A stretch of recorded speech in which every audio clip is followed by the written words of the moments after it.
VS99 news కి స్వాగతం.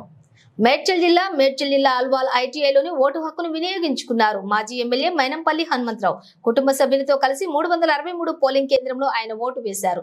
రాష్ట్రంలో కాంగ్రెస్ గాలి వీస్తోందన్న మైనంపల్లి 12 సీట్లు గెలవబోతున్నామన్నారు. సికింద్రాబాద్ కంటోన్మెంట్ అసెంబ్లీ ఉప ఎన్నికల్లో 25,000 మెజారిటీతో విజయం సాధిస్తామని ధీమా వ్యక్తం చేశారు.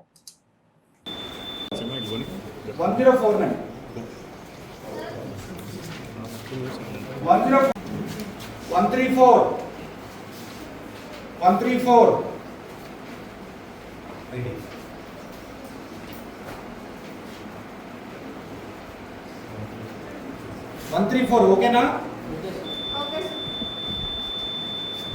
సిద్ధార్థ లావణ్య ఇది ఓకే అనాలి. 528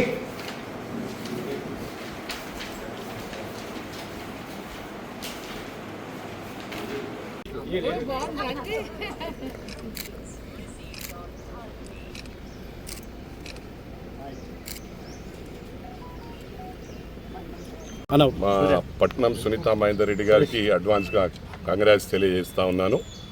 తెలంగాణ రాష్ట్రంలో కాంగ్రెస్ గాలి నడుస్తూ ఉంది. 14 సీట్లు ఖాయమని చెప్పి కూడా ఈ సందర్భంగా తెలియజేస్తా ఉన్నా. ఎక్కడ పోయినా కూడా పాజిటివ్ వేవ్స్ కనిపిస్తూ ఉన్నాయి. Thank you. కంటోన్మెంట్ డెఫినెట్ కైవసం చేసుకుంటాం. మంచి మెజారిటీ మినిమం 25,000 ఓట్స్తో మేము గెలవనున్నాం. Thank you.